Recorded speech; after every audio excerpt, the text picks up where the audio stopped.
Salam sejahtera, terima kasih karena bersama dengan saya di Nazilin Unity Channel.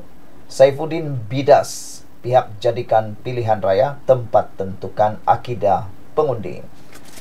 Setiausaha Agung PKR, Datuk Seri Saifuddin Nasution Ismail membuat teguran terbuka, menegaskan pilihan raya bukan tempat menentukan akidah pengundi. Kata beliau, tidak sepatutnya mana-mana parti mengatakan hanya dengan memilih mereka, maka pengundi adalah orang Islam sebenar. Menurutnya, pilihan raya harus menjadi medan untuk parti politik menerangkan rancangan dan agenda yang diatur untuk rakyat, sekiranya memenangi kerusi. Kempen pilihan raya bermaksud kedua-dua pihak yang berlawan bercerita, berkongsi tentang dasar, rancangan, agenda mereka apabila mendapat kuasa memerintah dan bagaimana usaha untuk menolong rakyat.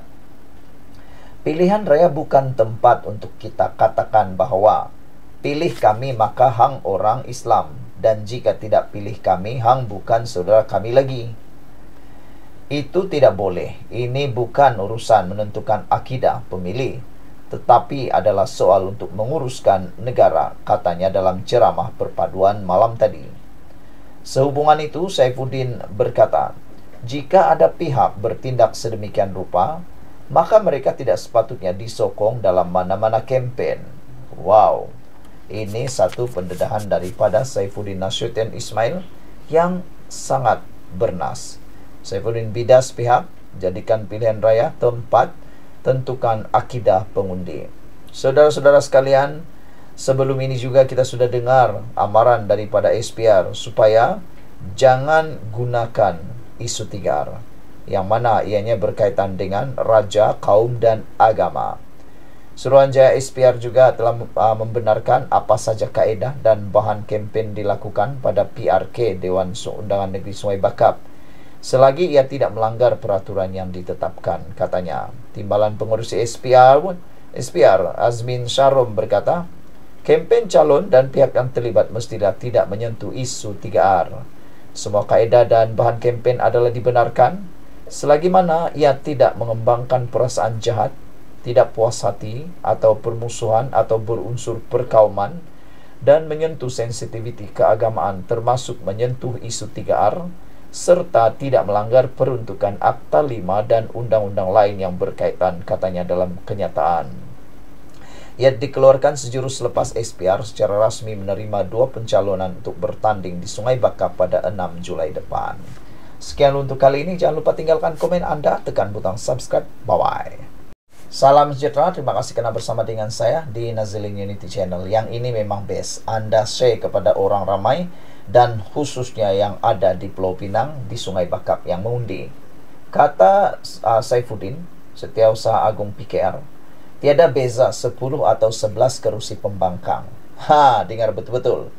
Perikatan Nasional PN yang kini mempunyai 10 kerusi, Dewan Undangan Negeri DUN Pulau Pinang disifatkan sudah cukup menjadi pembangkang di negeri itu.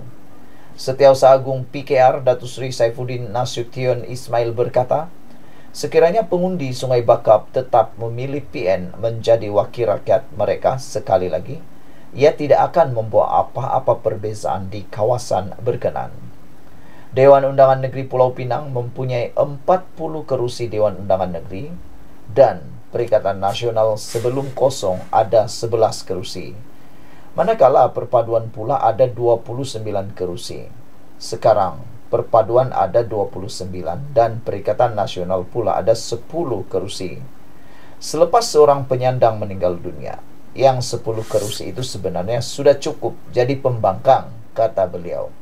Tiada beza pengundi Sungai Bakap nah hantar seorang lagi wakil rakyat pembangkang yang lebih baik beri peluang kepada calon Pakatan Harapan mewakili perpaduan yang mempunyai kelayakan akademik tinggi serta sanggup menawarkan diri untuk menjadi wakil rakyat, katanya. Beliau berkata demikian ketika berucap pada ceramah perpaduan di Taman Widuri Sungai Jawi di sini malam tadi. Saifuddin Nasution Ismail berkata, kemenangan calon PH di Sungai Bakap juga akan memperkukuhkan dan menguatkan lagi kedudukan Kerajaan Perpaduan di Pulau Pinang. Sejak tahun 2008, Kerajaan Pulau Pinang diperintah PH hingga sekarang. Kini sudah mempunyai pengalaman sangat luas dengan pelbagai program kebajikan yang tidak terhitung, sedangkan ketika itu menjadi pembangkang, berikutan tidak senada dengan pusat sebelum tertubuhnya Kerajaan Perpaduan pada pilihan raya umum ke-15 lalu. Kerajaan Pulau Pinang mempunyai rekod yang jelas dari segi penyaluran bantuan, antaranya bantuan anak sekolah, masuk universiti, bantuan masjid dan surau, pemandu teksi dan bas, serta air sejahtera bantuan tunai kepada warga emas dan ibu tunggal. Ini sudah terbukti apabila PH sudah memerintah Pulau Pinang memasuki penggal keempat. Dan inilah peluang pengundi Sungai Bakap untuk memilih calon perpaduan mewakili mereka. Banyak kelebihan jika wakil rakyatnya daripada Kerajaan Perpaduan. PRK Sungai Bakap menyaksikan pertembungan 1 lawan 1 antara calon PH, Dr. Johari Arifin, 60 tahun, dan Perikatan Nasional yang diwakili bekas eksekutif logistik yang juga naib yang di Pertua PAS Nibung Tebal, Abidin Ismail, 56 tahun. Mudah untuk faham apa yang dikatakan oleh Saifuddin Nasution Ismail ini. Mudah. Tiada gunanya mereka tambah satu kerusi yang tidak membawa apa-apa makna. Daripada menjadi pembangkang terus, lebih baik jadi kerajaan. Sebab apabila Anda jadi kerajaan, banyak kelebihan. Dan kalau nak memilih nanti, kalau banyak mahu memilih yang sebenar-benarnya, mahu dipilih, mau jadi kerajaan nanti, katakanlah Anda nak mengubah kerajaan negeri, tunggu pilihan raya umum supaya waktu itu banyak berubah. Yang ini kalau hanya tambah satu, tiada apa-apalah, bergerak pun tidak, bergegar pun tidak. Jadi buat apa pening-pening, kata seorang netizen, seorang pempengaruh di TikTok. Pilihlah calon nomor 1, katanya. Sekian untuk kali ini. Jangan lupa tinggalkan komen Anda, tekan butang subscribe. Salam sejahtera, terima kasih karena bersama dengan saya di Nazilin Unity Channel. Yang ini siaplah KJ dan Perikatan Nasional. Kali ini mereka dicabar. Perikatan Nasional, KJ dicabar. Lepaskan jawatan kontrak dengan syarikat yang ada kaitan dengan BlackRock. Karena sebelum ini mereka galak nak pula menghantam Anwar Ibrahim kerana BlackRock. Kali ini mereka dicabar Perikatan Nasional, KJ, supaya melepaskan jawatan kontrak dengan syarikat berkait BlackRock. Nah, kita tengoklah mereka ni benar-benar berjuangkah atau sekadar menunggang isu ini untuk jadikan isu kepentingan sendiri untuk politik. Perikatan Nasional dicabar untuk menyatakan pendirian secara rasmi terhadap syarikat BlackRock dan melepaskan semua jawatan serta kontrak mereka berkait dengan firma itu yang dikatakan mempunyai kaitan dengan Israel. Ketua Penerangan Angkatan Muda Harapan, Amar Atan, mendakwa ada dalam kalangan anggota PN yang menerima gaji dari syarikat berkaitan BlackRock. Yang ini memang panas, cukup panas. Beranikah mereka menonjolkan diri dan tiba-tiba letak jawatan? Nah, kita tunggulah. Kita tunggu. Tetapi hari ini katanya PN, Perikatan Nasional, sedang menjadi kumpulan terpaling Palestin, sekaligus menunjukkan hipokrasi tahap tertinggi dalam tindakan mereka. Kami mencabar Perikatan Nasional PN, nyatakan pendirian mereka secara rasmi dan melepaskan sebarang jawatan dan kontrak yang berkaitan dengan BlackRock jika mereka benar-benar komited dengan pendirian mereka. Sebagai contoh, Khairi Jamaluddin, jika beliau benar-benar menentang penglibatan BlackRock, beliau juga harus melepaskan sebarang jawatan dan kontrak yang berkaitan dengan syarikat tersebut. Ia akan menunjukkan konsistensi dan komitmennya terhadap prinsip yang beliau nyatakan, katanya dalam satu kenyataan hari ini. Kemarin, seorang individu mendedahkan bahwa banyak syarikat di negeri Perikatan Nasional, contohnya yang mengendali lumbung emas di Kelantan, mempunyai saham BlackRock. Hotel di Terengganu baru buka tahun ini juga. Dikatakan ada saham BlackRock.